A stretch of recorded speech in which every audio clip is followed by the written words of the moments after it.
好啦，早晨啊，師傅，早晨啊，記話。早晨啊，師傅，早晨係又到我哋一個禮拜一次嘅李居明妙論天下啦。咁啊，今日我咧把聲有啲沙，大家有啲預算啊。冇問題啊。點解咧？因為咧上個禮拜咧，阿林記咧帶現咗啲剩女咧，100個圍住我之後咧，逐個嚟睇。而家成日俾女圍係咪？睇唔係啊，睇到我聽到我把聲都沙晒，沙到今日啊，由晏晝2點幾睇到差唔多7、8點鐘。咁你100個輪流啊，未停過。唔緊要，幫到手最緊要啦。點解今個禮拜你哋有咩疑難雜症？今個禮拜咧嗱，真係師傅，今我真係唔係幾開心嘅。我相信大家全香港，甚至真係全個亞洲地區人咧，如果識得睇中文嘅，知道呢啲新聞嘅話咧，個心咧都會沉一沉。邊單新聞啊？就我講緊台灣啦，嗰單嘅4歲細蚊仔啦，無端端啦喺街度咧遇害啦，仲要嗰個即係死嘅方，即係嗰個身首異處，我真係覺得好心痛，好心痛。媽媽仲要親眼睇到啦咁樣。跟住第二日就發生咧，就有個警察啦喺嗰個車站又俾人襲擊喎，又係傷到個頭啦咁樣。係啊，我就即係我心我覺得好唔舒服。我其實想問下師傅嘅，究竟點解會咁樣咧？咁樣係咪好似最近特別多啲？係啊，香港都有啊，香港又係早幾日啦，喺我哋嘅某一個嘅地盤裏邊咧發生一宗命案，又係剝住個頭，係啦，當場斃命。事實咧喺近呢段時間咧，我哋成日都睇到好多咧匪夷所思嘅新聞啦。咁咧就好似類似阿江美人先所提嗰種咧，就真係暴力到不得了，同埋咧你係好難解釋。好血腥。咁我相信咧就只有妙論天下呢種節目咧先夠膽解答俾你聽個真相。我好想知道，因為其他節目係出唔到街，我諗直情講唔到啊。因為咧喺過去呢段時間裏邊咧，其實我哋經受緊一樣嘢嘅，就係嗰個第二次世界大戰咧，即係日本仔咧侵略中國嘅時間咧，係太多暴行咧。咁嗰種暴行咧，大家咧就知道咧有幾種暴行咧就非常之離譜嘅。我先講同呢件事有關嗰個暴行先。嗰個暴行差唔多要話係一種因果嘅輪迴啊。係點樣咧？就係當時啲日本仔咧殺咗我哋中國人咧，好多時咧佢哋玩一個遊戲啊，係將個頭咧割咗落嚟。係啊，呢個然後咧，迪士都有講，佢仲要互相交換個頭嚟揸喎。嗱，即係將呢個頭斬落嚟，你斬落嚟嘅時候咧，你睇唔到自己身首異處噶嘛？係啊，交個頭俾對方，然後對方個頭斬落嚟又交俾對方，要佢抱住，抱住嘅時候影張相係咩咧？就係你自己睇到自己身首異處，對方又睇到自己身首異處。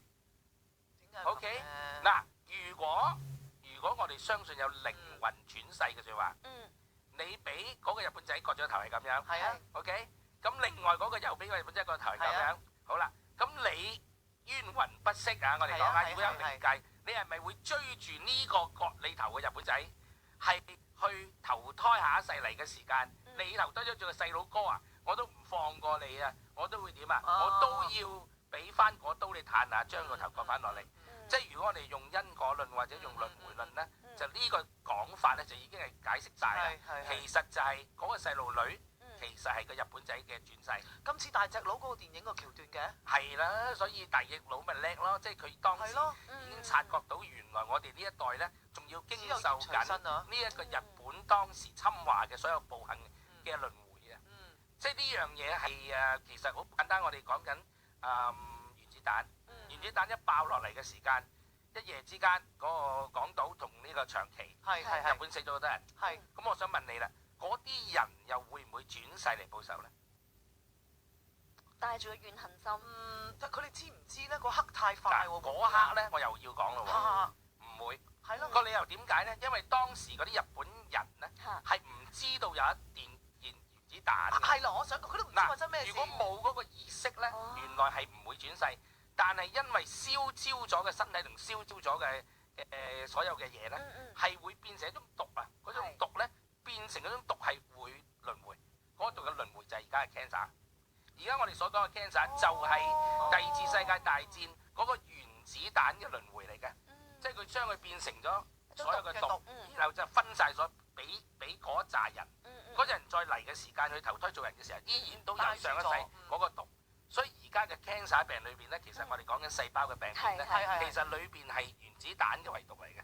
我哋嘅講法嗱，講明係妙論天下嚇。當然啦，李居明咧就沙住把聲同你講啊，有特別原因啊，即係證明咗呢段嘢咧，非常之匪夷所思。咁咧就另一樣嘢咧，頭先我所講嗰樣嘢啦，台灣咧就非常之多所謂叫乩童嘅，乩童即係咩咧？扶乩嗰啲。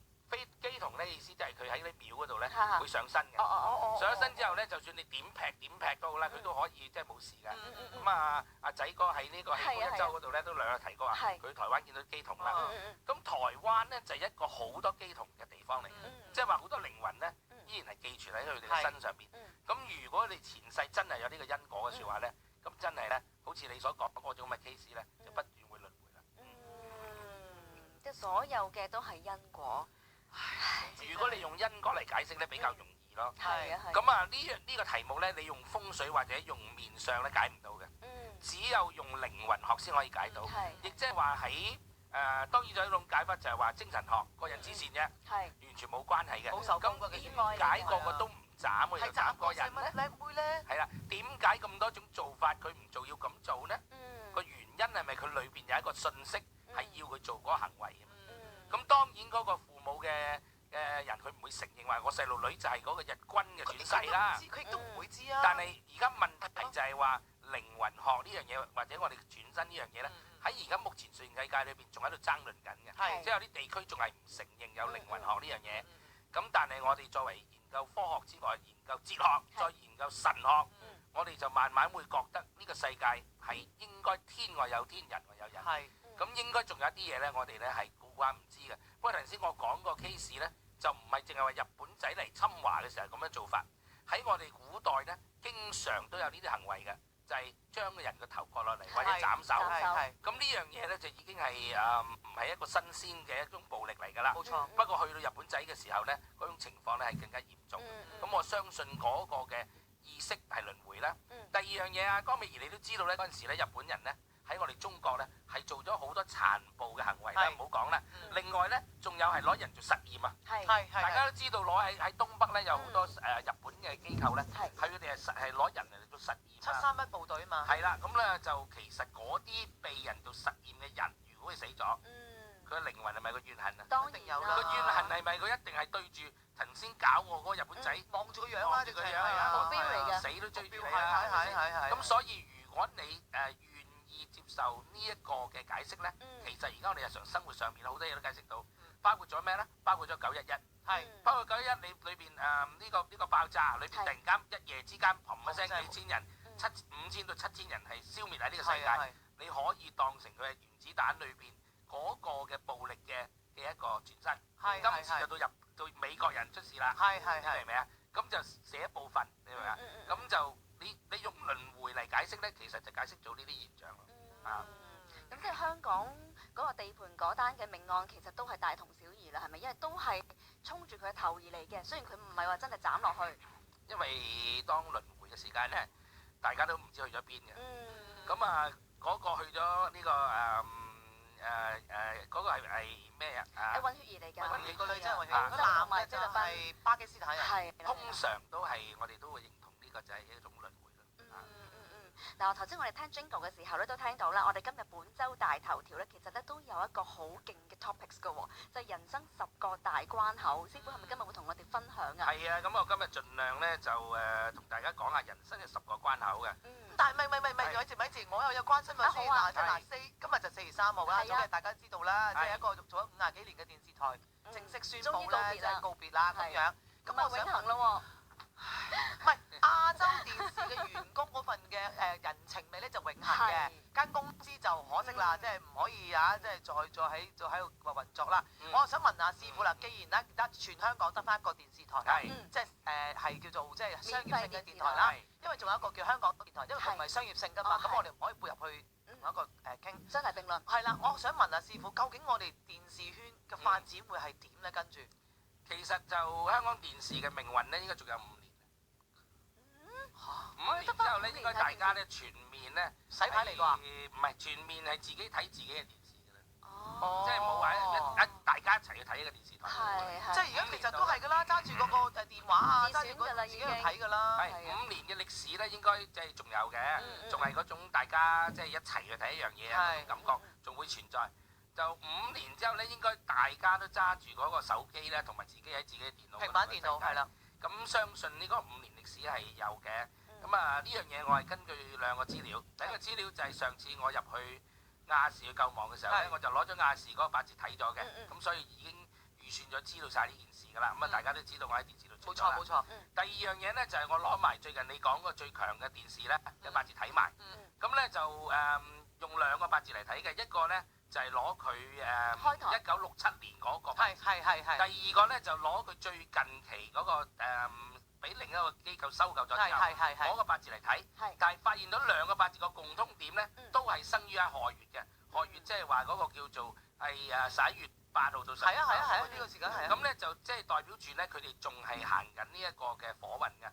咁我睇呢個八字一批出嚟嘅時候咧，我直情已經掌握晒咧呢間公司嚟緊呢5到10年佢哋嘅命運。咁所以其實我係期待緊佢哋公司咧嘅高層叫我入去咧做個 show 嘅，係解俾你哋聽咧，佢哋嘅田台。但係佢哋係唔會噶嘛，你明唔明？咁其實呢樣嘢咧就係我2000年去可樂嘅時候，幫佢哋可樂睇八字嘅時候用嘅方法嚟嘅。咁所以呢個方法其實都好準。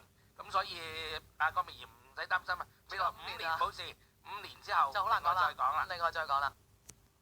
咁啊就把聲好翻少少，多謝你嗰粒神丹。係啊，神丹妙藥。因為今日講呢個題目非常之重要啊，因為差唔多咧，我哋睇上腦咧最重視嘅叫做10個關口裏邊咧，第一個要學嘅叫五限。人生嘅五限。呢個限期嘅限。係啦。咁呢個五限咧，大家咧值得抄低下嘅，因為咧呢個差唔多咧係萬事萬靈，應該話咧係厲害過太歲。厲害過太歲，即係佢係代表人生咧5個咧最重要嘅轉捩點喺我哋100歲裏邊啦嚇。第一個轉捩點就係細佬哥咧12歲嗰年係最重要嘅。12歲。嗱呢講虛齡。虛齡嘅意思要加歲，即係11啦，即係添1歲。自己。咁啊，即係如果以而家講咧，即係2005年嗰啲啦，2005年出世，咁你加12咪即係2017啦。而家2016年啊嘛，啱啊嘛。咁啊，通常12歲嘅細佬哥咧，就差唔多咧就離開咗咧，佢1到14歲嘅呢個框框，跟住就上15。係15咧，通常咧嗱，12歲通常係乜嘢咧？就係由呢個小學咧去中學啦，去中學嗰個歷史嘅時刻，亦即係話我哋考我哋以前細個就考嘅中一啦，而家唔使啦。嗰個升中試即係你轉入去邊間學校啦。咁我自己諗翻轉頭咧，我嘅12歲嗰陣時咧，就由一間官立小學咧，就轉咗去聖類斯。即係當時聖類斯咧就即係英文最叻㗎嘛。名校嚟。咁啊轉咗嗰度，咁我讀官立小學咧，英文出名渣嘅。咁所以入到去嘅時候咧，壓力好大啦。咁所以咧呢個就係我本人嘅12歲限。咁你記唔記得江美儀你12歲嗰陣時係有咩大限啊？有咩喐動啊？咪轉中學咧又係。都係轉中學，你轉得好嘛？我咪轉由間男女校轉咗去河東咯，即係女子中學。好 OK 嘅，好嘅。你好，即係你轉咗呢個限好啦。好㗎。咁我轉呢個限都好好喎，因為轉咗間叻學校啊嘛。但係跟住我就過唔到第二個限。第二個限係咩？就係14歲到15歲嗰個。點解咧？嗱呢度就係包括埋呢度嘅。12之後咧，就跟住嗰14到15歲咧。嗰個限係乜嘢咧？就係由隻耳仔咧跳上嚟個額頭呢一度。耳仔去額頭啦。呢個額頭呢個中間呢個地方叫火星。呢個一去呢個位嘅時間咧，我就唔好啦。嗰個位啊點樣唔好咧？就係話咧，你我2年喺嗰度讀咗書之後咧，成績唔好啦，因為我啲英文追唔到，咁就要轉校。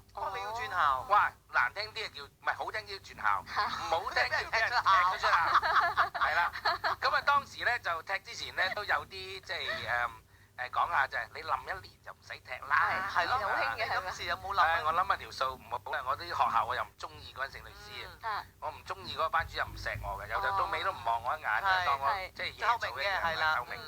咁於是咧就轉去第二間學校。咁一轉嘅時候咧，先發現得到咧，原來全香港咧，所有嗰啲姓乜嗰啲咧，即係全部嗰啲名校咧，全部原來被踢晒出嚟嗰啲人咧，原來集中晒喺間學校嗰度。集中營嚟㗎，不過葉童啊嘛。葉童就係李麗珍收尾我哋師妹讀嗰間啊嘛。咁咧就原來一坐低嘅時候咧，隔離係慈幼嘅，跟住嗰度聖保羅嘅，不如全部嗰啲全部羅仔鏟啊當時啊，全部咧就踢晒嚟我哋嗰間不過葉童嗰度。咁咧就以為好衰啦，係嘛？點解第一個學期咧？咁啲老師一上堂咧問啦，喂，邊個叫做李居明？嗰陣時我咪叫李居明。當然啦。咁啊舉手問我望你，跟住第二個老師又嚟喎，又問喎。問你咧？邊個叫李居明？又舉手望一望。到個班主任出嚟揭曉啦。呢一期咧考第1嘅就係李居明。哇！大家俾啲掌聲佢。哇！我成世仔都未曾考過第一。爭啲冧班㗎嘛係啊，要。去嗰度咧就冧班踢出校，嚟到呢度咧就天下無敵。幾開心。咁嗰一剎那咧就做埋班長添。係。 P.F. 㗎啦，齊哇晒啦。 P.F. 提晒。係啦。係哇！突然間覺得自己等有光環啊！原來人好需要嗰種讚美。當自信然啦。心啊，需要。所以呢樣嘢就係講俾我哋下一代聽咧。嗱，如果你讀間學校讀得唔好唔緊要，你去間渣少少嘅學校咧，如果能夠攞到number one 咧，其實對個細佬哥嘅成長好。係啊。咁但係呢個唔係學生決定㗎嘛，係啲父母諗唔諗得通㗎嘛。係啦，咁啊當時咧我就上咗堂啦。上咗堂咧就係其實當時咧，我喺嗰間聖律師讀嘅時間咧，就 Form 1升 Form 2咧已經麻麻地啦。係。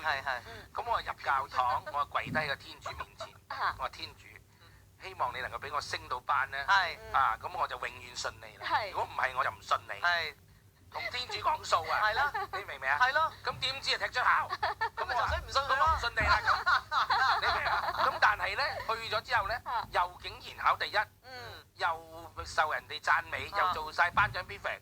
於是我覺得天主多謝你踢我出校，轉咗去一個更適合我嘅環境。冇錯冇錯。嗰間係基督教，咁我暫時去基督教。就信咗蘇哥先啊！嗰陣時蘇哥先，又轉咗去蘇哥度。係啦。轉會啊！咁一路讀落去咧，就呢個咧就係我哋就係話叫關口咧，就係12歲嘅細佬哥，就係通常係升中。係咪男同女一樣嘅？都係12歲。多數㗎啦。跟住第二個關口咧就係14到15歲個關口。咁咧我哋咧由耳仔咧就係左右兩隻耳都14歲。轉去火星。跟住一跳上呢度咧就係火星位15、16歲啦。咁所以通常呢個位咧個轉移係最大。咁啊男女咧呢一個年歲發生咩事啊？青春期咯喎。咁咪梗係開始追下女仔啦，俾人追下咁樣啦。你哋女仔冇嘢，唔係呢個歲數咩？邊個？你哋啲女仔都係呢個歲數，好多女性嘅。開始又有咩啦？有月經期啦嘛，開始又有女仔，開始又又準備好多成長嘅嘢都做。係啦。所以通常講嘅關口就係講14、15歲呢個地方。我哋而家唔講即係呢叫宗教啊，或者啲玄學咧，粉盤期啦，我哋叫。通常就我係成績好啦，考你一啦。咁有人嚟借筆記啦。有人嚟問功課啦。搭訕啦，開始。咁然後就發現到即係女仔嚟。咁開始發現到，咦？點解嗰個女仔一陣除嘅咧？咁樣一陣味咧。原來嗰個女仔唔洗頭嘅。頭有味。個頭有味，但係佢識唔好聞。你中意聞？即係我中意嗰陣味。係。而家都講起到一陣味走出嚟喎。即係仲係回憶緊嗰陣味。所以我寫粵曲咧好多講味嘅嗰陣味。咁呢個就係我哋講緊細佬哥轉換青春期嘅時候嗰個歲數。呢個歲數通常就係第一個關口12歲啦。咁一路成長咗啦，成長大個啦。女仔嚟講咧，就開始拍拖啲，我哋就全部都唔係年，即係我哋唔講大限。我哋講大限嚟講咩咧？即係話可能會有好大件事發生，嚴重到死亡嘅。頭先我哋講第一個12咧，就係升中啦，嗰個係第一個關口啦。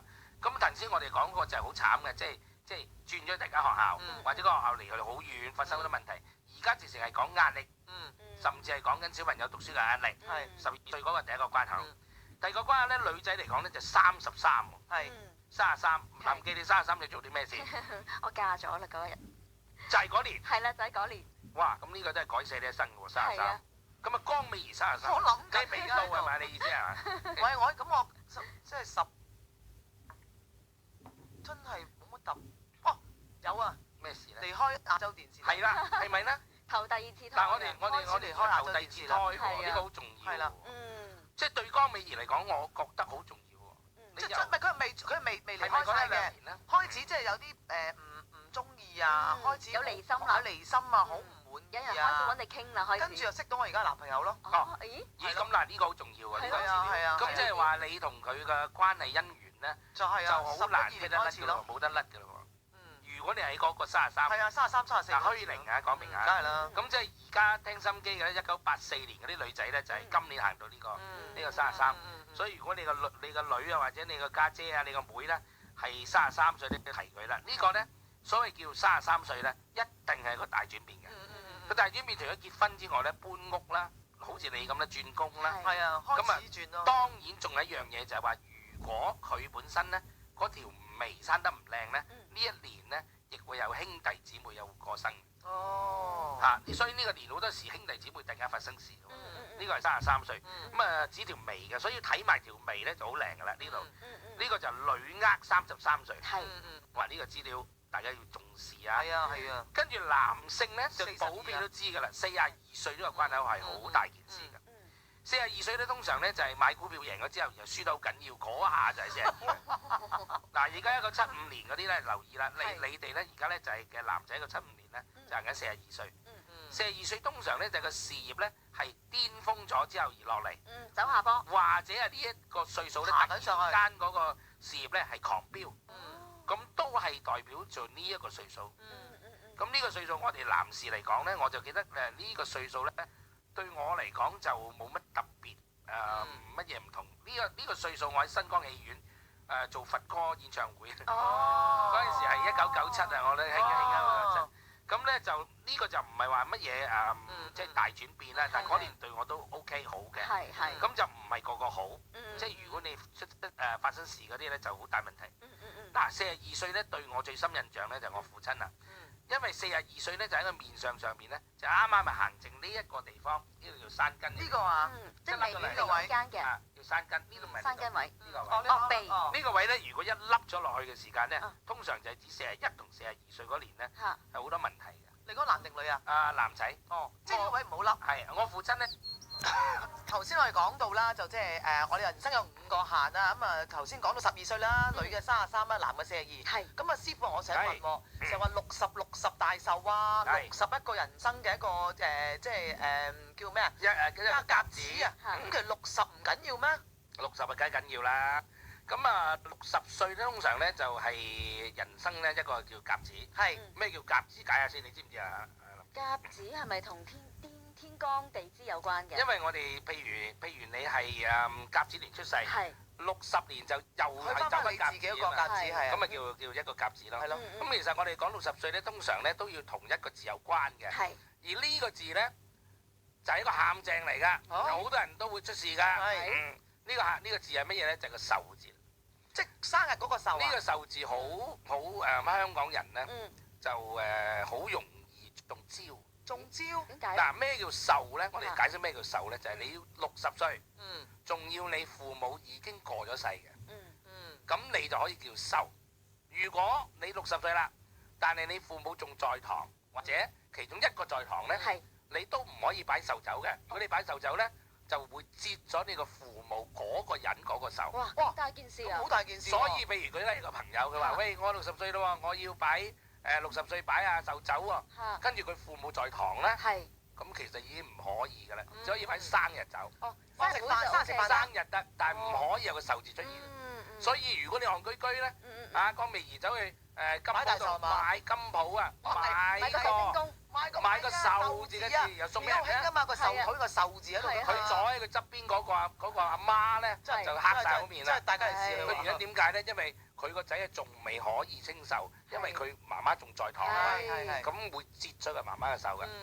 咁呢個咧就叫禁忌大全，即係禁忌，真係唔好亂嚟啊！咁啊，即係等於我哋生日完，最好就係食呢個生日蛋糕啦。生日蛋糕係啊，但係而家有啲中菜咧就整啲壽桃你食啊嘛，即係有啲人壽包啦叫做，有啲人叫壽包死啊，壽包死利是㗎，係啊。咁所以嗰樣嘢咧就唔可以叫壽包，叫壽桃。係。咁呢個又中招咯喎。係啊。所以亦即係話咧，假如你係一個40幾歲嘅人，突然間有你生日啦，有人咧就話：誒你生日，我送禮物嚟俾你啊咁。送咩咧？佢哋走去啲金鋪度，因為佢生日啊嘛，就買個壽字嘅金送嚟俾你。係啊。你當時揸住喺手嘅時間，當你父母又在堂喎，你40幾歲啫喎。其實揸住個牌嘅時間咧，其實係心情忐忑嘅。點解咧？其實個牌係就緊你。咁可唔可以轉？誒，我送俾我媽先，咁得唔得？而家我講咗之後咧，你就知道曾經你有冇發生過呢個錯誤，係好心做壞事，就曾經送過一個壽字嘅牌俾人哋，而嗰個人係唔可以用呢個字嘅。哦，如果你曾經做過呢樣嘢咧，其實人哋收嗰個咧唔識就是可。係。如果識咧，即係大家嚟事。嬲你啊！大家嚟事嘅。係啊。咁啊，有啲人咧就咁嘅噃，去好憎個人啦，個人生日啦。佢特登送個牌俾你。有冇咁衰啊？嗱，心唔好心啊！係咯呢個全唔好心唔可以絕。對有啊！我話真係有啊梗係有啦，太衰啦唔係！點解要講啫？咁我想問啊，嗱，師傅，如果我真係遇到你知啦，我都得罪人多稱呼人少嘅人。如果我真係收到呢啲，用咗佢啦。嗰個受點算先？咁你咪攞張紅紙包住佢，你話我過咗幾廿年先用啦咁咯。哦，回翻俾佢係嘛？唔係回過翻幾收埋佢廿年先。我包翻佢，多謝我多謝我過嗰年先用啊嘛，係啦咁，哦。嗱呢個錯誤咧，其實咧係賣金嘅人有責任。佢應該賣嘅時間要問下對方，你送俾朋友嗰個人過咗60歲未啊？佢父母在唔在堂啊？如果父母佢在堂，唔送得噶噃。啊，如果佢父母唔在堂，而係過咗60歲，咁佢就可以啦。咁你咪擺大壽。啊，大壽呢個咧男咧就60歲，女啊61噶噃。係咪都係虛齡啊？虛齡一定要問清楚。所以譬如好似今年咁1957年咧係。嘅男，即係1957年咧就變咗係60咯，虛齡咯。啊，1956年嗰啲就女士即61係61咯。啊，咁所以一定要清楚呢一樣嘢。如果唔係咧，搞錯咗嗰個時候咧，就即係啲禁忌嘅，真唔係幾好。啊，呢個咧就係做生意嘅秘密。所以通常嚟講咧，我哋講做生意係啊。咁另一樣嘢咧，江美儀點解有呢個問題出現咧？係因為而家越嚟越長命嘛啲人。係啊係。以前古代嚟講咧，即係60歲嘅人咧，好難得啊！父母在堂咧就比較少。係。咁啊，而家好普遍嘅啫。誒，我想問咧，頭先阿師傅講到啦，就即係話嗰個壽桃嘅問題。原來師傅話咧，唔係個個食得生食得壽桃嘅喎。壽桃都唔得啊？嗱，你嗱壽桃咧個意思咧就係話你頭先我講啦。係啊。過咗60歲，父母已經往生咗，先至可以食得啊。咁你就係擺大壽啊，咁跟住落嚟你咪可以不斷擺。仲有一樣嘢啊，60歲啊，如果你60歲之後你第一次擺酒，你擺咗20圍，咁你71歲或者70歲嘅時候又嚟啦喎，又大壽啦喎。咁你又要擺嘅時候咧，你唔可以擺翻轉頭。咩叫擺翻轉頭？你第一次擺20咧，60嗰一關你擺20咧，你70嗰一定要擺21或者以上。先可以多，唔可以少。通常都要雙數，都唔要一數添。通常都要1廿2圍咁樣。你唔可以調翻轉頭話擺翻4圍咁啊，掂噶喎。真係唔係可以走翻轉頭喎。唔係幾老禮係嘛？一定要越擺越多㗎。呢個係我哋中國嘅禁忌嚟㗎。咁啊擺酒咧，逢親擺呢啲壽宴或者結婚，我唔知阿林記結婚你記唔記得？係唔可以擺喺地牢嘅酒家㗎。哦係啊，點解啊？所以通常酒家呢個行業裏邊，好少係落地牢嘅。如果佢一落地牢咧，佢知道只可以做係嗰啲普通食飯係咯，係唔可以擺酒㗎。啊，普通食飯當然你幾圍都冇所謂。但係如果你大排筵席嘅，我哋講啊，大排筵席即係個音響出埋音樂啊，跟住打着晒紅衫啊嗰啲咧，閃珠你留意係冇一間喺地牢嘅酒樓咧係敢做呢樣嘢嘅，因為佢哋個行規亦知嘅。如果佢間鋪頭係喺地牢嘅咧，佢只可以係做呢方面嘅嘢，唔可以做。咪住，酒店好多都係地牢嘅喎，間中餐廳。所以咪話咯，所以咪要聽呢個標準天啊咯。好多人犯咗呢個錯啊。所以而家就好多人覺得擺酒喎。呢樣嘢咧，其實咧酒樓嘅人咧係知嘅，你明唔明啊？不過佢哋唔出聲，梗係啦。特別佢個鋪咧喺地牢咁啊，聽啦，係咪先？咁但係如果唔喺地牢嘅酒家咧，其實佢哋都會話俾你聽，點解我哋而家酒樓係好過嗰一間咧？個理由話嗰間唔可以擺酒，我哋呢間可以大排筵席咧。個理由就係原來喺樓下同樓上嘅分別。咁呢樣嘢咧就係代表係，當你行一層樓嘅時間，你行落樓嘅時候咧，係代表陰嘅，代表陰性。所以通常嚟講做喜事咧係唔落一間酒樓咧係行落去。咁一般食飯嘅冇所謂，小家庭食飯冇所謂。但係要做到嗰啲著曬大紅花大紅花轎啊，著曬禮服啊，又要即係好緊張嗰啲咧，通常都唔喺嗰啲酒樓度擺嘅。師傅啊，你咁樣講咧，我有啲心。你唔好話俾我聽，你又係喎。我有2個朋友都喺同一個嘅地方擺酒，呢個地方我唔講啦，都係要落樓梯嘅 basement 㗎。咁嗰間酒樓照播音樂，照搞。係啊，先後離咗婚啦已經。哦，真係啊，咁啱都咁巧啊！係啊，所以離婚啊冇得搞解嘅，即係等於啲人話要咧，但係而家擇日都有人離婚咧。係咯，嗰啲全部都離婚，都擇個日㗎啦。喂，咁起碼我哋聽咗《妙論天下》知道嘅時候，自己唔好犯呢個錯誤。係啦，你要知道有呢個常識，或者你個禁忌啊。但係問題你用唔用就唔知，即係等於你就快殺到60歲啦，你啊震騰騰。有父母在堂唔使驚，你照生日得㗎啦，有份生日。生日飯咯，你唔而家好講啊普遍香港咧，係啊而家普遍香港女性80幾歲㗎嘛。係啊，好平常㗎咋。所以通常你一繼續生日得㗎啦，你唔好身痕又話搞咁總之咧就60食完之後70就要搞啦。係啦，咁啊，但係咧基本上咧，而家香港嘅人咧係少搞呢啲嘅，原因係因為父母都長命，咁所以咧就冇呢個當生日飯食咯。咁你一路生日就算啦，就唔好搞咁多咧，古靈精怪係。咁啊過咗呢個60歲之後咧，當然咧72歲係啦，叫壽上關。壽上關，壽上關通常嚟講72歲咧係每一個老人家最震騰嘅。咁啊而家香港人又唔使震啦，因為平均香港人嘅壽命咧，男性係82，女性係88。係啊。咁呢個已經成為咗全世界咧係即係壽星公壽星婆最多嘅地區。係。咁兩位又俾啲意見啊？點解香港啊？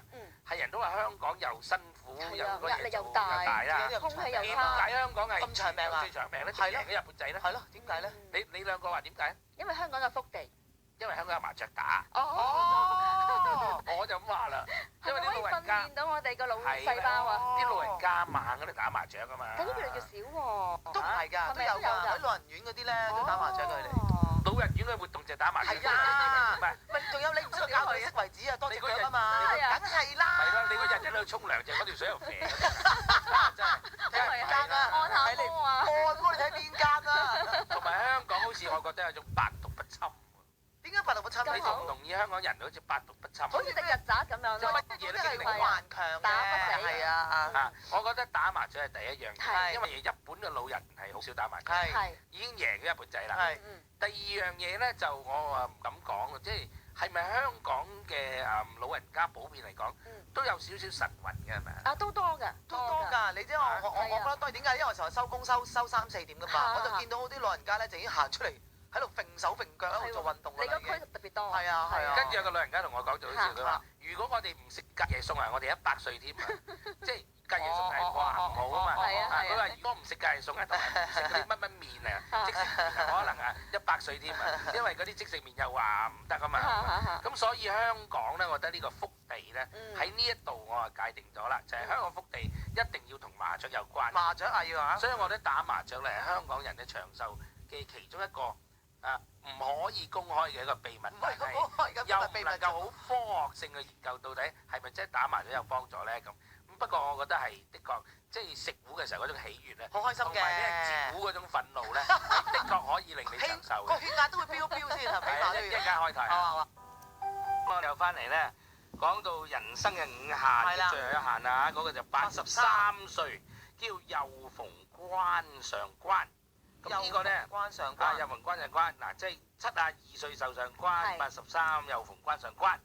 咁咧就香港人咧就唔使睇過關，100歲咁啊就差唔多啦啊！所以香港人係威啲啊，83歲唔使驚啊。咁啊，其實香港咧頭先我哋講過咧，點解啊係追咁多人瑞咧？頭先我就同大家開玩笑，我哋話打麻雀，其實真正嘅原因係有㗎，係香港人咧普遍係近醫院。呢個先係真正原因。嗱呢樣嘢咧，亦係反過嚟咧，係講俾我加拿大同埋其他移民地區嘅人士咧嘅一個重要嘅信息啦。因為你哋移咗民之後咧，其實有一樣嘢係輸俾香港㗎。嘅理由就係你哋咧唔能夠經常好易揾到醫生。喺加拿大特別嘅排隊又要輪一大餐。尤其是喺Toronto 澳協嗰邊咧，你要登記，你先至可以有醫生睇。我家姐喺溫哥華又係啦。佢又係即係要睇醫生又好煩啦。但係而家香港我另外個親戚喺德國咧又係啦，好日都睇唔到醫生，唔想睇醫生。唔係，但係香港有選擇啊嘛，你唔排我仲可以去私家醫院，仲有好多嗰啲醫生，你真係樓下，即係老老實實你拎落你行落樓下，一定可以揾到間診所。咁有揾到診所嘅而家，一個診所唔止一個醫生而家。係啦，所以而家我想提一樣嘢咧，就係而家近呢5年10年咧，香港呢個醫療啊，各方面咧更加先進。先進到點咧？就係以前咧好多咧，我哋所謂嘅絕症咧，喺香港都能夠係有得救嘅，冇事。咁所以其實移咗民嘅朋友咧，其實應該咧翻嚟香港咧，最緊要做一樣嘢就係咩咧？就係其實喺醫院度 check 下身體。係呢樣嘢我反而覺得咧係好需要。咁咧就 check 身體之後，發現有咩事嘅時候咧，香港醫療咧好多時都能夠過關，係根本冇事。咁所以呢樣嘢我覺得係要講俾係移咗民嘅朋友聽。呢樣嘢係你哋要知嘅。香港之所以成為人瑞最威嘅地方啦，之都咧係因為香港有好嘅醫療，同埋香港人係近醫院。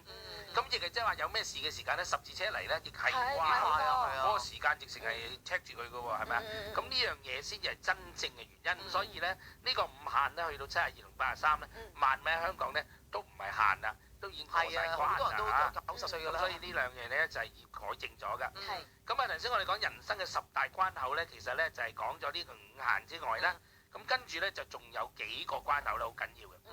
有一個關口咧要教大家一個字咧，嗰個字咧好似個準確個準字咁樣，係但係我哋咧呢個字唔讀個準，要讀個絕字嘅，絕叫絕頭絕頭嚇。咁呢個絕頭係乜嘢意思咧？就係我哋個鼻哥中間呢嚿肉，哦呢個唔記呢嚿肉好勁嘅呢個，係啊啊我都有啦，係你都有啊！哇你好勁啊！係啊哇你個關尾如果咁絕頭好勁啊！絕頭呢嚿 OK，絕頭嗱絕頭最緊要睇一樣嘢啦係，你哋知唔知咩叫大鼻冧啊？大鼻林人嚟㗎。大鼻冧啊！即係以前我哋小丑咁樣台叔嗰個年代咧，嚇即係有一個好打得嘅一個英雄咧，叫大鼻冧咧。嚇佢嘅特色咧就個鼻呢個位置咧係係紅色嘅，哦，佢本身天生紅色嘅。通常係嗰啲暗瘡疤啊，等等一嚿嚿咧，哦又好自然個鼻去到呢度咧就就紅地㗎紅晒咁樣嘅，好似小丑咁咯。係咯好紅㗎。啊你冇見過啲人咩？我哋揾啲大鼻冧你見下。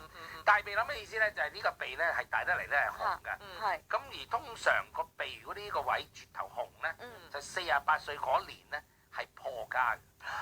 破家破家意思即係冇屋企啊，係直情窮到冇屋企。哇！咁所以大家睇住個鼻哥喎，即係可能要做露宿者㗎咯喎呢個位置直情係唔可以唔可以紅唔可以紅，暗瘡都唔可以所以呢個叫絕頭之關。之關即係可能會令到你絕境嘅。絕頭之關就係指呢度。咁我見過有啲人你哋冇咗呢嚿肉添，哦係啊，縮咗入去嘅，嚇即係個鼻啊，搣咗入去搣入有啊，好多人啊。係呢個咧亦係代表嗰年咧係非常之唔好。嗯咁啊，原來喺面相上咁嘅喎，譬如你見人哋紅粉花飛啦，係好個紅面咧，喺上學上唔中人紅色嘅。點解嘅？個原因有兩樣嘢，嚇第一，如果塊面紅咧，你係個血壓高啫。哦唔該。你唔好以為你好面色。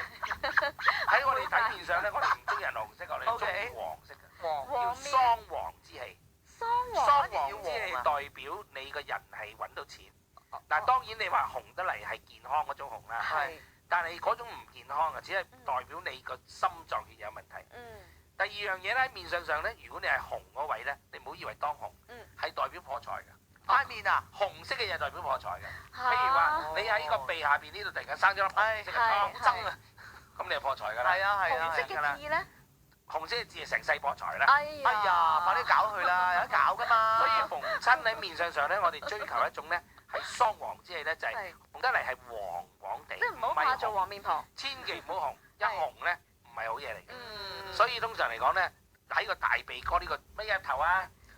豬頭，豬頭嘅位置，豬頭呢個位啦。千祈唔好係紅色。哦如果係大鼻諗嘅説話咧，就大件事啦。咁但係就冇得改變㗎咯喎，佢哋天生係紅色嘅鼻，可唔可以搽啲粉啊咁樣令到佢橙色啲啊？揾啲 concealer。係咯。過去好似試過無數人去搞過大鼻諗都搞唔掂。呢個係非常之冇，呢個叫絕頭之關。記住48歲， 48歲呢個嘢係虛齡嚟㗎嚇。即係覺得太多黑頭都唔好㗎喎，咁樣係咪？黑頭就好容易脱啦，好容易攞走黑頭啊。但係大鼻諗就唔得嘅，呢個係1969年啊。屬雞嘅人今年就行至呢個位。係啊，之前我提一提，身邊旁邊一個69年嘅屬雞嘅人咧，就行至呢一個轉頭啦。要照下鏡啦，快啲。咁啊，下一個關咧就上次講過，叫人衝之關，就51歲。人衝啊！男人51人衝。即係男人1到51歲咧，就會行呢個位啦。咁呢個位咧叫人衝。人衝咧就係今年1966年屬馬嘅人。屬馬嘅。即係今年人衝。今年51人衝。51人衝咧，通常嚟講咧就係上次同你講話嗰個朋友跌咗落個海度，跟住個老婆坐咗喺船頭咧，傾偈。佢就係51人衝。即係你最尾嗌我名嗰個，嗰個就係51人衝啦。咁咧就1966年屬馬嘅朋友咧，今年你哋就51人衝啦噃。大家齊齊一齊嗌呢個位啦嘛。係啊，唔好游水嘛係嘛？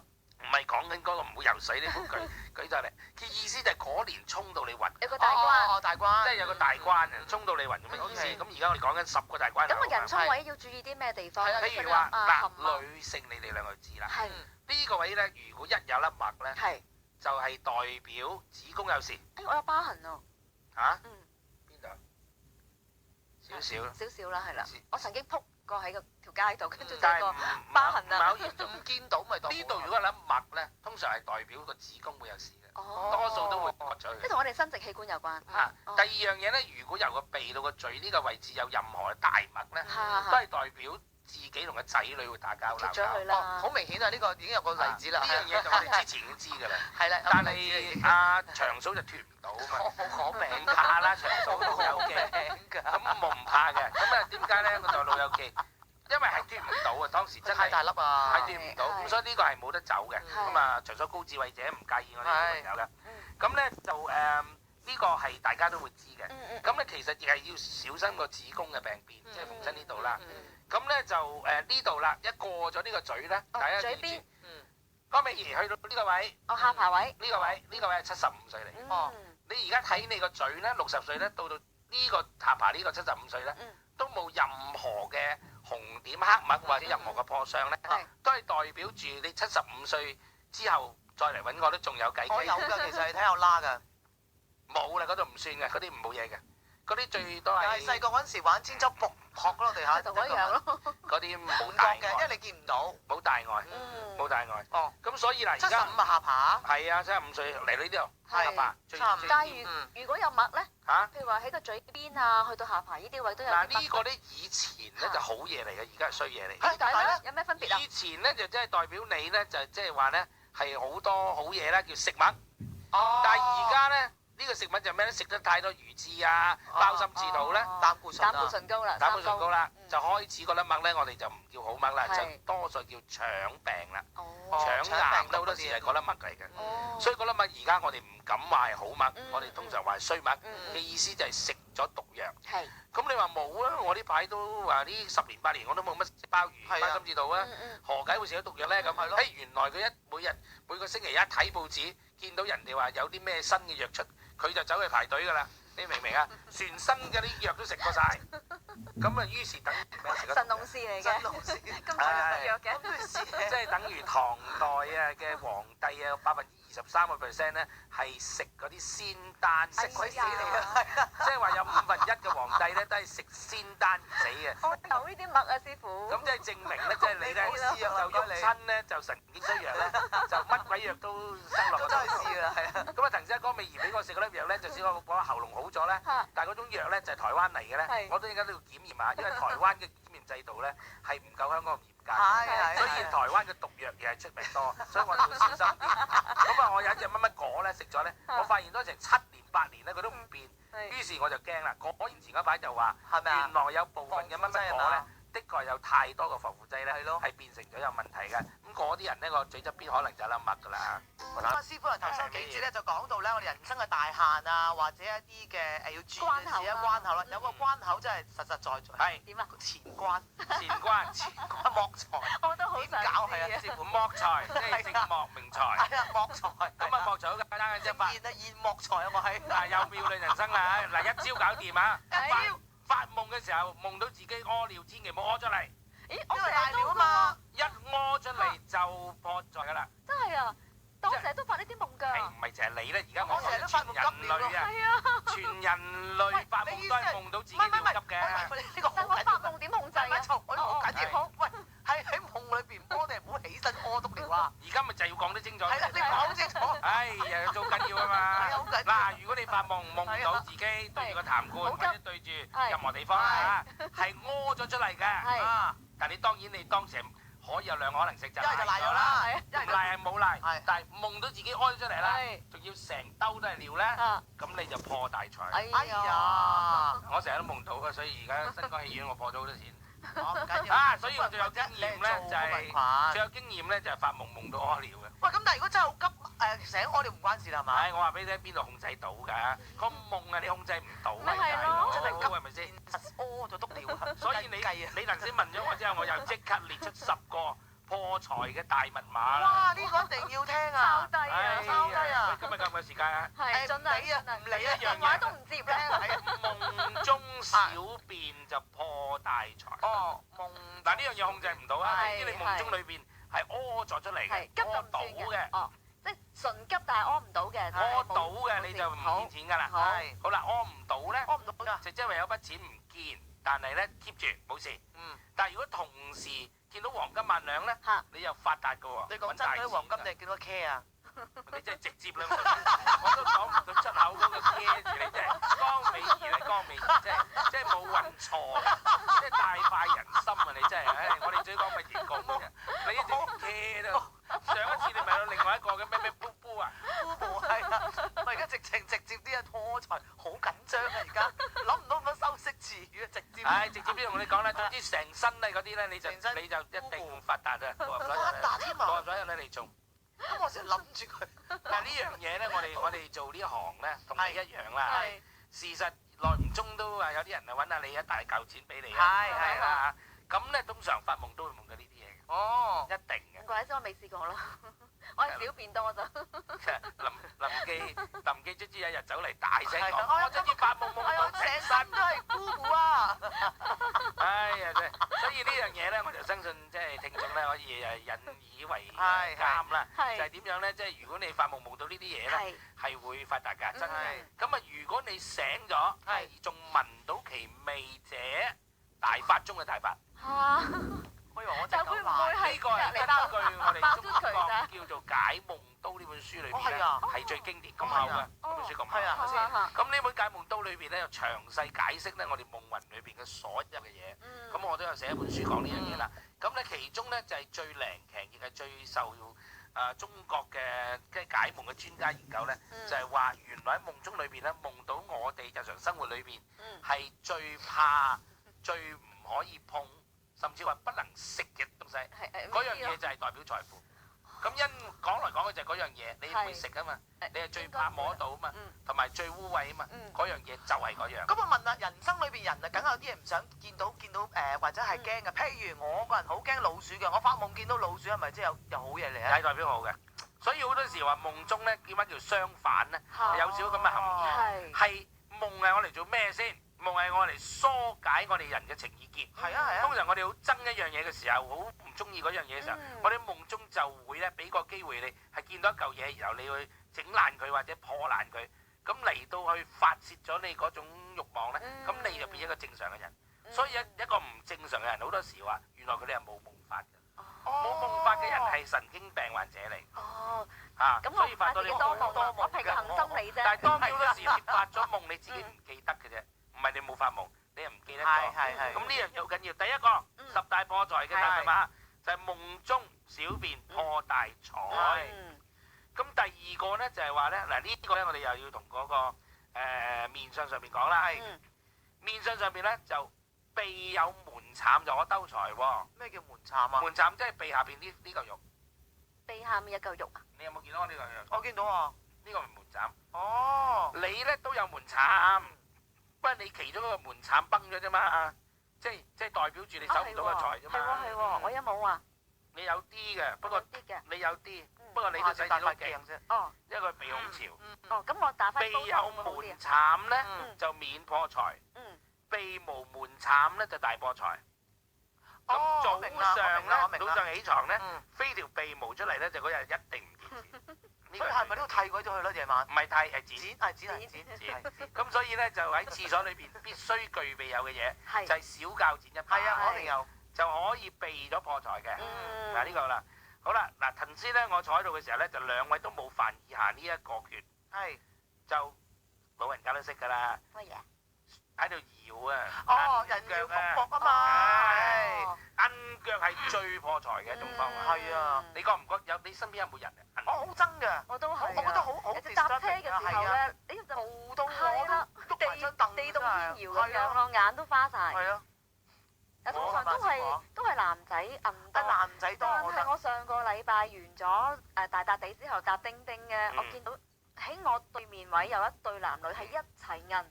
哇！我直情咧，佢唔係聽住音樂摁。唔係啊，兩個傾緊偈㗎。呢種咧就係我哋中國人咧一路嚟最認為係最破財。人要福薄啊嘛。係通常我哋以前阿爺啊，一見到我哋隻腳一打啊，係啊係啊，哇！呢個好緊要。第二樣嘢打咧就係食完飯嘅時候咧，嗰個碗咧仲有好多飯喺度咧，食晒就話第時早個豆皮婆啊咁啊。係。但係其實咧就係係嘅根據我哋中國傳統文化咧，就講緊就係話，如果我哋衣食好咧，就食完飯固然要食晒啦，就食完飯之後咧唔好倒啲污糟水落去我哋食緊嘅嘢上面，即係要執走晒啲嘢。啊，好先至興㗎。以前上一輩啲餸咧倒埋一碟先至入去廚房咩㗎嘛。唔係啊，即係譬如我哋杯茶咧咁啦，咁啊前面啲餸都唔係啊，倒落去。而家好多老人家都係咁㗎。好嘅。呢樣嘢唔好。咦？點解嘅？因為嗰啲飯餸係你食緊㗎嘛。哦，除非佢係喎搬離咗啲現場，你已經搞到都冇問題。如果你係望住嘅，咁而你去倒一啲茶落去咧，其實代表住唔好嘅。有好多老人家係咁㗎。唔係呢個因為我哋都見到好多人都係要注意一下啦。特別係飲茶嘅時候，好啊？佢咪就係話破財咯。破財。就係話會唔見錢咯，賭錢會輸咯。嗱，譬如好簡單㗎嘛，最近有一個 case，我朋友佢就去見到有一隻翅膀翼嘅，即係好似嗰啲翅膀咁咧，咁就好靚啦。咁啊一擺咗喺個財商位喎，咁即係個財商走咯，飛走咯，係咯。拎走之後即刻贏錢嘅。哇，爭好遠啊！呢個係破財，小心就係唔好擺啲嘢係好似啲嗰啲好似一對翼咁樣。有㗎，有呢件嘢賣有，㗎。一定有，有啊一定有靚啊嘛。有呢件嘢賣㗎。扮天使啊！係啊。嗰件嘢擺邊度你都心掛掛嘅，佢係飛走啲嘢。第一，千祈屋企裏邊唔好擺天使。嗱，呢個同宗教無關。係。我曾經有個客咧，就係去到即係一個屋村裏邊住啦，即係呢啲豪宅啦。佢成埲牆都係擺晒嗰啲天使喺度。咁佢係覺得哇，天使係天堂。係咯。仲有佢屋企有細路哥。係咯。嗰啲細路哥全部係隻翼嘅。係咯。喺晒度，所以我都要求佢全部鏟晒佢。咁個屋村又唔好鏟，呢個係我哋屋村嘅其中一個 logo 啊。我情願話唔買呢層樓啊，叫佢我話唔好住嗰度啊。係啊係。點解？因為逢親嗰啲天使型嘅嘢咧，如果擺啱喺正嗰啲唔好嘅位，咩叫唔好嘅位咧？譬如東方係得個仔嘅，你個仔個位度擺一個男性嘅天使喺度，咁你就即係大吉利是咯，係咯，係咪先？咁如果你擺喺東南方一樣個大女，咁你擺其他位好啲，但係你點知撞到啲乜嘢咧？咁所以逢親天使嘅照片咧，我哋通常係避忌啲。耶穌基督就冇乜問題，係嘛？咁你係個宗教你擺，咁我哋冇説話講㗎，係咪先？咁但係天使咧要小心㗎嚇，呢個就同破財冇關。係，但係咧頭先我哋講嘅一樣嘢好 high 啊！你哋頭先都話啦，就發夢嗰個。係啊。其實喺夢裏邊有一樣嘢咧，亦係代表破財㗎。咩啊？就特別我哋揸車嘅人咧，就成日都會發到呢個夢，原來係代表破財喎。係咩咧？就揾來揾去揾唔到自己嘅車。你試過未啊？發夢我未試過。嗱，即係去個停車場。係，我知道。卒之咧就揾來唔記得咗架車泊咗。我戒咗啦。我寫低啊而家。你而家點啊？我寫低，記住個 number。啊，咁你好嘢啦。咁你開始唔破財啦。係啊，我一定要記住。原來破財就係其中一樣嘢，就係咩咧？就係擺低咗一樣嘢，揾唔到嘛。到。咁譬如擺低架車。咁啊揾來揾去都揾唔到嗰個車啊，擺邊喎咁。咁呢樣嘢亦係一個破財嘅夢境嚟。即係任何嘢都係唔一定係車嘅，係咪？唔係一定係車。咁但係當然我哋講緊汽車咧，有好多嘢講喺夢裏邊，汽車又代表另一樣嘢喎。咁我哋仲有冇時間翻嚟講？轉頭翻嚟講啦，好嘛？係啦。好，翻嚟講埋嗰個十大破財大密碼嚇。呢個節目咧，其實就訓練咗咧，我哋嘅觀眾聽眾咧，個個都成為咧大師嘅。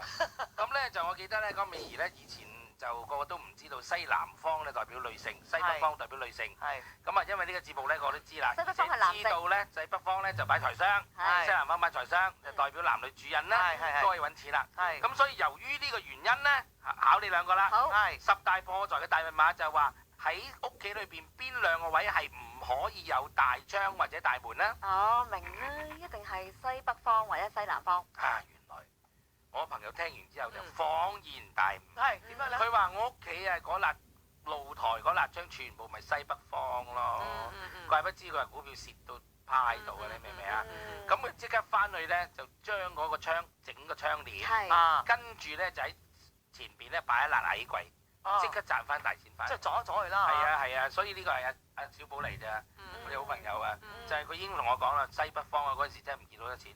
咁咧西南方咧就代表個主婦成日躝街出街啫，但係躝街好喎，點解咧？因為買好多好嘢翻嚟啊嘛。如果你買好嘢翻嚟消費有咩唔好啊？有錢先？ shopping 咁咁所以但係破財㗎。係但係破財都係消費係好啊嘛。買快樂。但係邊種唔好咧？就係西南方你開咗個大窗之後咧，佢係嗰啲風咧係好大，呼呼聲嘅。逢親屋企裏邊咧一大風咧，或者嗰啲門啊嘭一聲嗰啲閂埋咗，嗰啲窗啊揈咧，逢大風都係代表破財。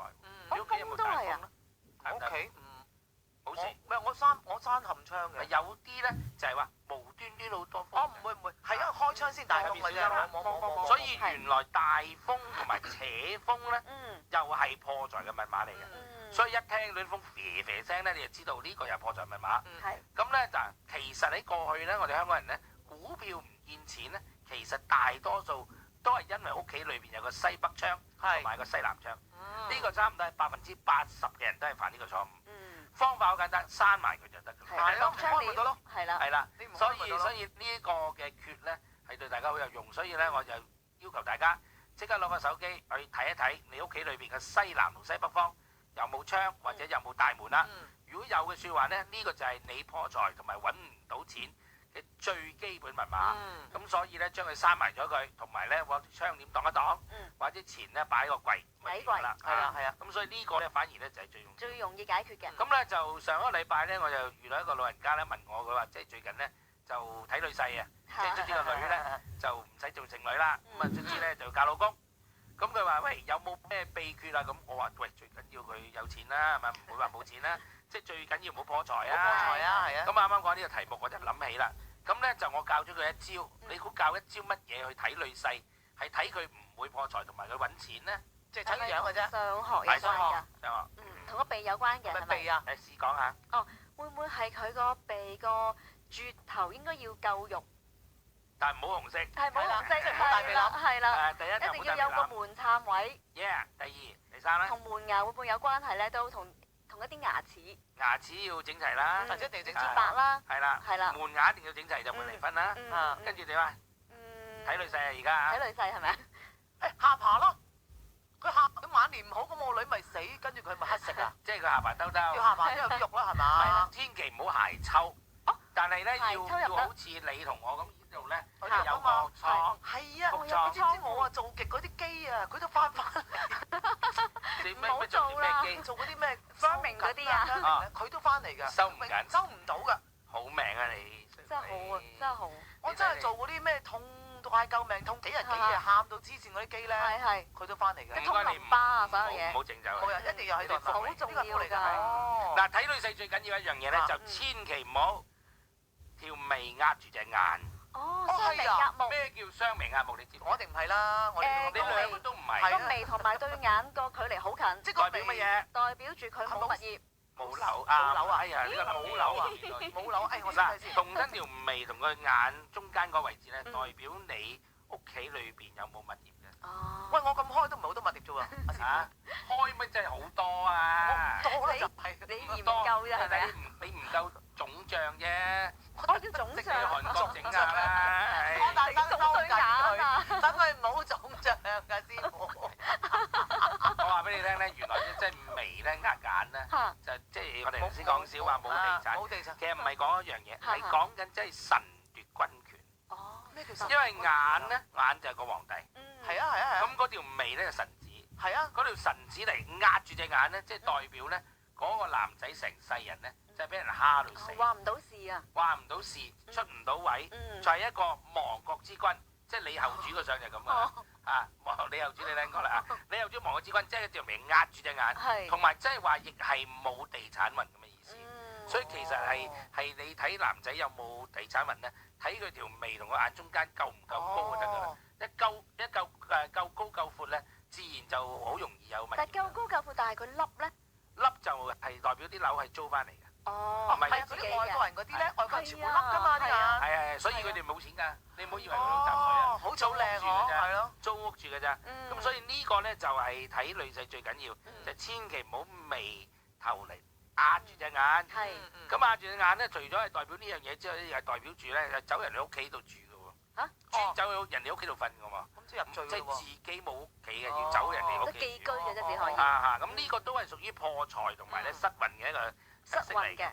咁咧就唔見錢咧，我喺過去睇過一個風水個 case 咧，都幾明顯。係就係佢突然間咧就都好有錢嘅，幾好嘅嗰家人嚇。嚇咁突然間就搬咗去屋村裏邊嘅另外一個單位，嚇因為大啲啦，空氣好啲啦咁。咁我一上去睇嘅時候咧，佢話：喂呀，最近做乜打親麻雀輸錢，跟住股票唔見咗一大嚿。我話：咦，好明顯係破財喎。係啊，咁一企喺度嘅時候已經知啦，因為點解嗰啲風嘭嘭聲扯係風啊，第一個已經，第二個真正嘅問題，我話行出個露台度一睇個西南方，出邊嘅西南方唔係屋企。西南方係咩啊？係全屋村裏邊嘅垃圾嘅集中地。哦係呢個你講過係啊。呢個咧就真係最唔見錢，最唔老禮。嗰啲要搬㗎啦，係咪啊？最緊要嗰樣嘢就係乜嘢咧？仲係咧，佢咧住嗰間係一條窗煞啊！點為你嗰條窗煞啊？聽過未啊？未聽過。一條窗煞嘅意思咧，就真係話咧，就係佢間屋咧望住咧一條街度直嚟直上，而佢個單位咧本身又扯風喎，又一條窗煞喎。咁如果中間能夠啲停下都好啦，但係佢冇停，啲車全部直行嘅。哦。咁所以後來咧，我講咗之後咧，好奇怪，個屋村咧就喺嗰啲路嘅中間嗰度咧加嗰啲即係突出嚟嗰啲嗰啲係啦。係啦，令到個車去到嗰度停一停，再轉，停一停，再轉，好啲啦。咁咧就好好多。咁所以好多時咧都係呢啲屋村嘅風水咧，有陣時都唔到你唔信啊。咁啊，的確係嘅。咁啊，面相上咧睇破財係比較易睇啦。頭先我哋講紅色啦。咁其實就係話喺鼻哥以下嘅位置，呢啲全部有紅點都係破財㗎啦。呢啲啊，即係撇雞嗰啲位係暗瘡啊，係啊。呢度生粒黑手米係破財，係走個鼻毛出嚟破財，係。全部呢個位全部有問題嘅都破財。如果係流蘇咧，流蘇係為咗要擋嗰個鼻，如果太過鼻孔潮啦，係呢個係代表50到60歲啦。係如果佢八字裏邊唔夠木，佢會自動呢段時間會生啲鬚出嚟嚟補嘅。如果佢本身佢忌木咧，而呢段時間生鬚咧，咁就唔好啦。好啦，通常都會衰嘅啊。咁所以咧呢個破財咧，呢個密碼咧頭先我哋講咗一大紮啦。咁咧就都差唔多，仲有一個牙疏者破財喎。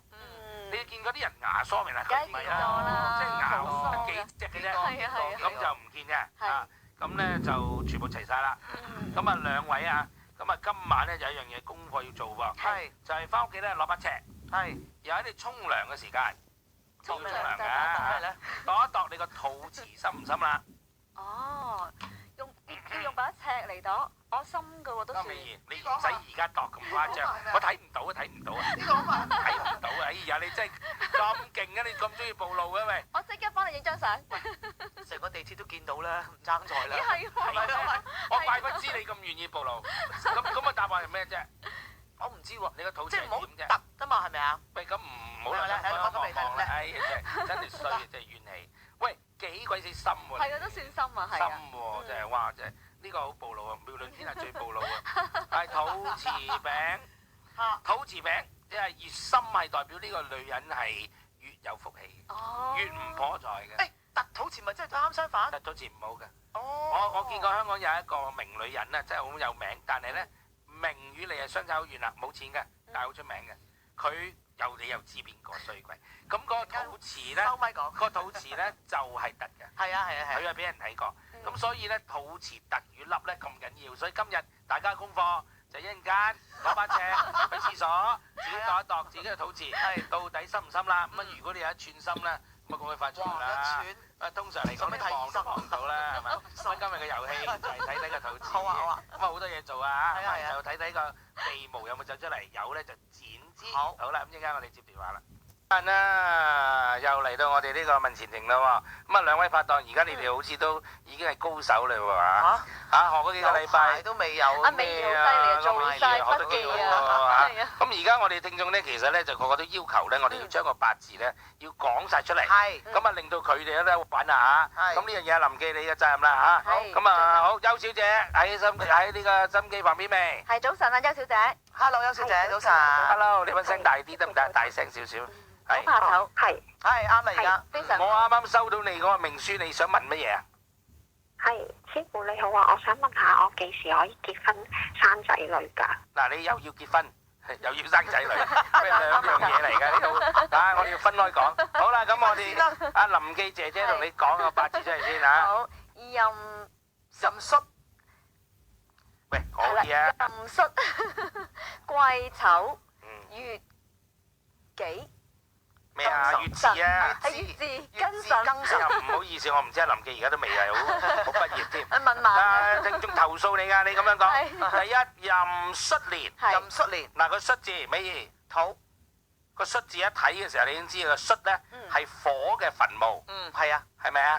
咁啊，而打開佢咧就係變咗佢係就啲好多火噶啦。係。點解我即係咁問咧？因為佢係屬木噶嘛，頭先佢問仔女啊嘛，就同呢個字有關嘅。係。啊，一陣間嚟，好啦，跟住癸丑。丑又係乜嘢嘅墳墓？又係火嘅墳墓喎。唔係啊，金嘅。啊，金嘅墳墓係木，對唔住，係金嘅墳墓。咁佢預乜嘢可以開呢個金嘅墳墓啊？字蛇咯，可以開。嚇。咁啊，佢跟住佢自己有字啦。有字喎。係咁咪開到咯。係咯。跟住庚辰，辰係咩啊？辰係水嘅墳墓。墳墓係土嘛。哇！你個八字裏邊有3個墳墓。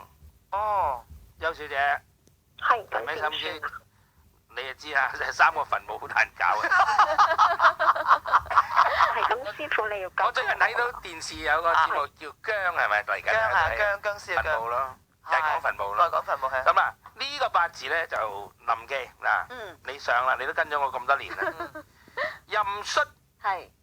癸丑、月字、庚辰。啊喺八字上面咧，邱小姐咧出世嗰個日啊，嗰日叫月木。月啊，咁啊月木嘅人咧就生於喺丑月，丑月咧就漫天風雪凍冰冰。咁啊阿美啊，凍冰冰嘅天氣裏邊嗰棵花，你話生得靚唔靚啊？問喎。問啲喎。即係凍到七彩。凍到七彩喎。咁佢嗰棵花仲要問你，佢話火係我仔女，我想生仔女喎咁。可以寫條心喎，其實。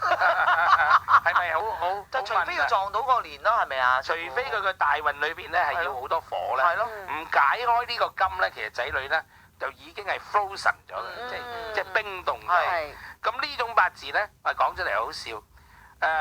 好多而家配種啊，喺醫院裏邊做嘢嗰啲咧，就係呢種八字啦。人工受孕。因為人工受孕，佢係要擺個雪櫃雪住嘅。係啊。所以一等到佢只要個火一嚟一打開咧，佢就掂㗎。咁所以嗱，講到呢度咧，就真係多嘢講啦。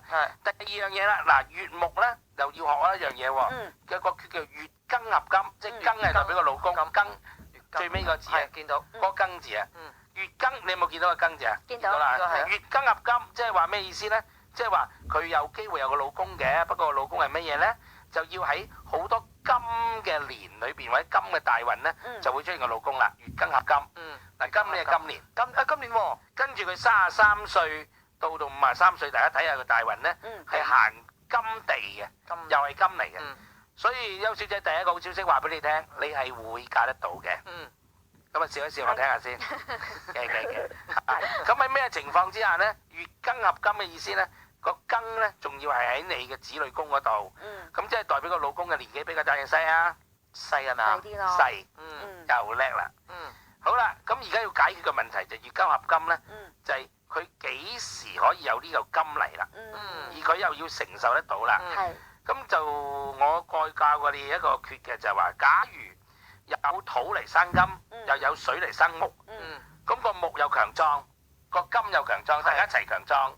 咁呢種情況之下就有機會就有咯噃。係啊。咁嚟緊邊一年係個土又強壯，個水木又強壯啊？2019年啊。2019年，所以其實邱小姐咧喺2019年咧有拖拍啦，有拖拍啦。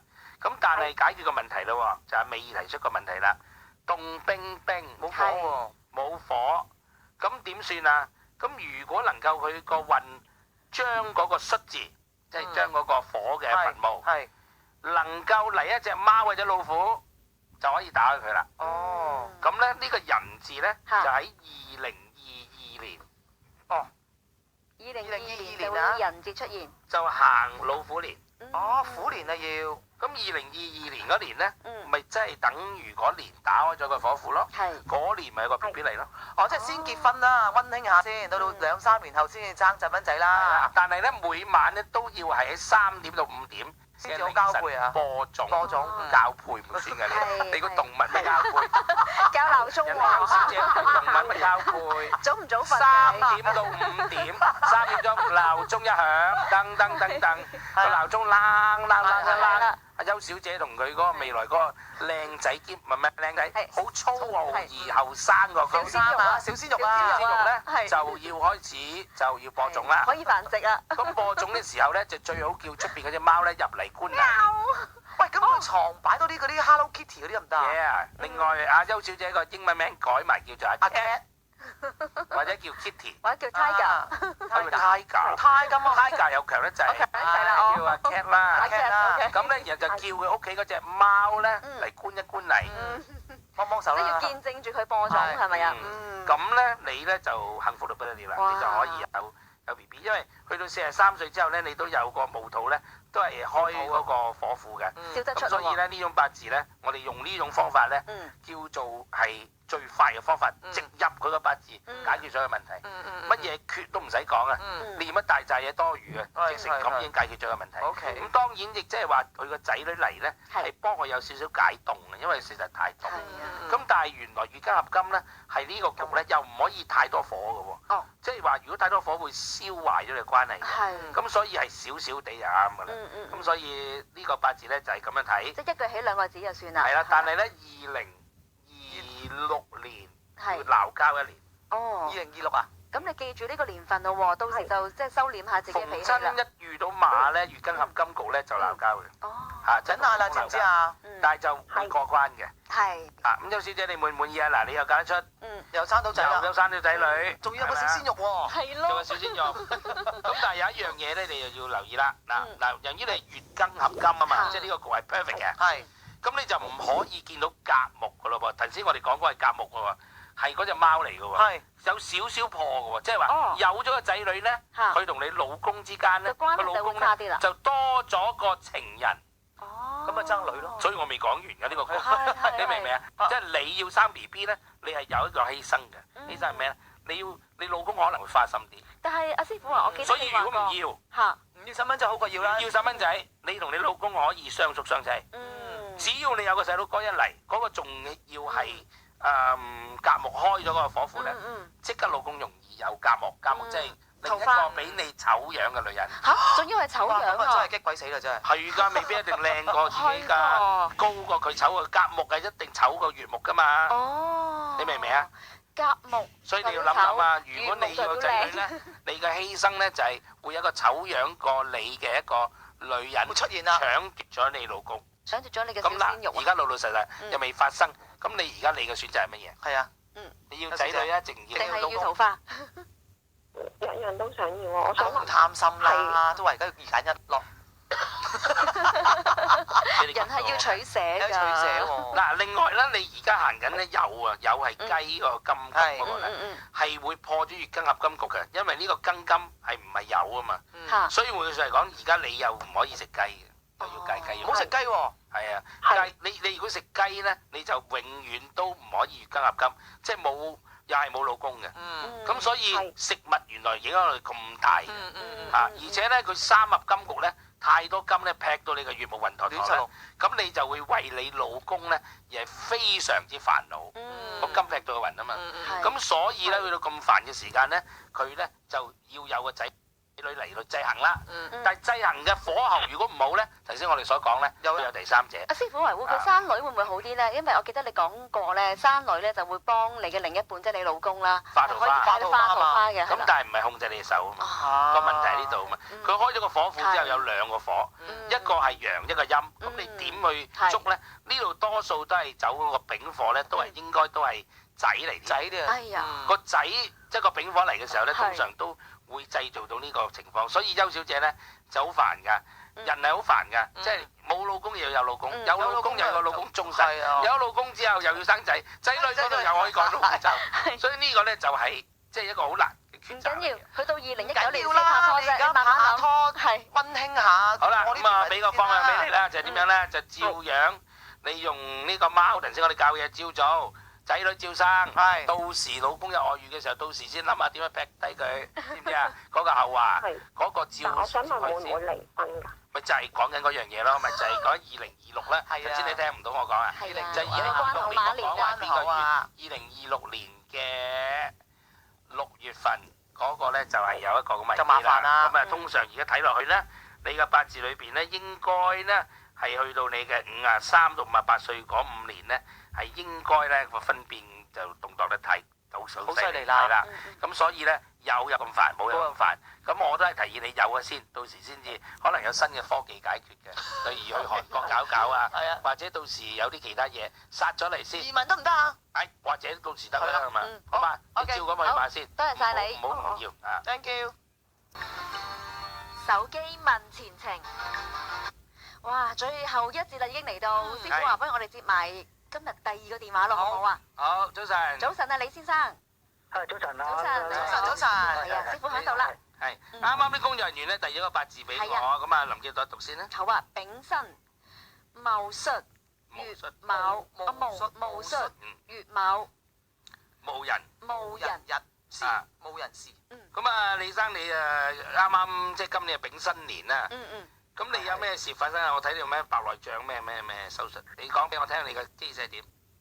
就係咁樣嘅，我就係咧就09年咧，我就係就即係個眼咧就視神經線出現咗問題，係就走咗呢個蒙蒙地，咁啊撈尾咧就係到2013年咧就10月28號咧就有個女醫生就同我做咗白內障之後咧，就本身我未做手術之前咧，我諗仲有成8成半至9成嘅視力睇到晒嘅，幾細計個字我都睇到嘅，一做咗之後咧我就白晒蒙晒，咁啊而家到而家咧就係就由呢個9成咧就到跌到得翻1成嘅視力咁樣，就咁樣情況。咁咧就嗰個醫生咧就好多時咧就拖，一路咧由13年拖到我而家。咁我想知道咧，我就呢個病係點樣情況咁樣。嗱，其實喺八字度咧完全睇到晒個情況係發生咩問題。咁咧就我哋再讀一讀個八字咧，因為我想大家聽眾都聽下呢個 case 啦。丙申。戊戌、乙卯、戊人。咁啊，李生原來咧就喺我喺過去咧睇過好多盲人嘅八字咧。原來所謂盲人嘅八字咧，通常都係個丙火咧，係俾個壬水去衝擊咧，就通常會盲嘅。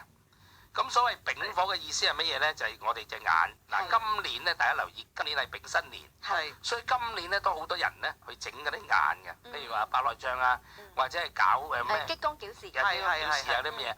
大家記住，今年上半年如果你整眼咧，記住一樣嘢，千記萬記，係一定要擇日。如果唔擇日咧，你會用個空日去做咧，你整完咗出嚟咧，一定有後遺症。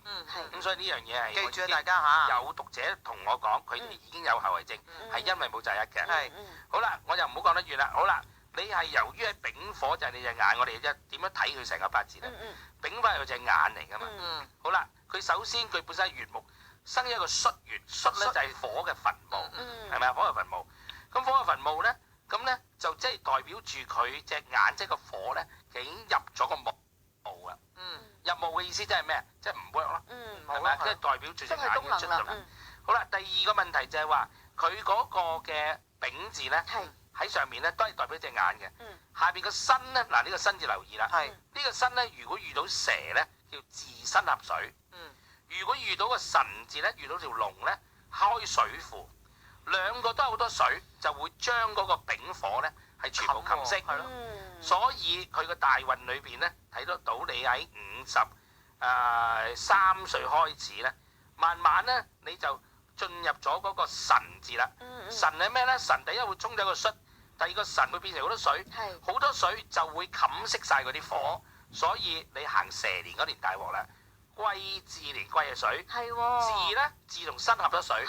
你喺2013年嗰年係因為太多水冚熄晒你個火，所以造成咗隻眼有事咯，係嘛？好啦，跟住落嚟，你而家去到今年隻眼都未得喎。點解？因為今年丙申年咧，個申又去冚熄，又開個水庫嚟冚你個丙火啦。但係點解你打電話嚟咧？個巧妙就喺呢度啦。個巧妙就係因為今年係丙。即係仲有火，頂住。只要你能夠開個火庫，唔好俾佢嗰個水太多開咗水庫，咁咪得咯。咁即係換句就係講咩？用嗰個人木嚟開嗰個栓，嚟沖走個身，咁咪掂咯。即係話李生原來你真係養隻貓，你隻眼會睇到喎。嚇，就係咁神奇喎！有隻貓啊，你有冇養貓啊？你我哋家屋企養緊隻貓啊，係啊，已經養貓緊。乸嚟嘅，係咁你嗱已經你第一時間開咗個火庫咧，第一已經代表你嘅眼唔係完全睇唔到，你應該睇到啲嘅，係定唔係？係睇到啲嘅係。係啦嗱，就喺嗰個巧妙啦。咁如果你養多隻貓，咪睇多啲咯。好啦，第二樣嘢你而家因為開咗個水庫出事啊嘛，唔好俾佢開水庫咪得咯。點樣可以使到佢唔好開啊？你多擺幾條龍就唔會俾佢開啦。因為個身嗰隻身擺3條，擺3條龍啊喂！3條龍喺你嘅床頭，係要木做嘅，木做你個木雕嘅龍3條，或者金魚石3條龍，3條龍擺喺度，咁就變咗龍咧，加埋隻貓咧，再養埋隻兔仔就變成木局。木局自然生翻旺嗰個丙火之外，吸晒啲水。所以你喺東方嗰度養2隻兔仔，跟住喺床頭度擺3隻木雕嘅龍，佢隻眼睇翻8成啊！我講明8成啊！8成啊嚇喂！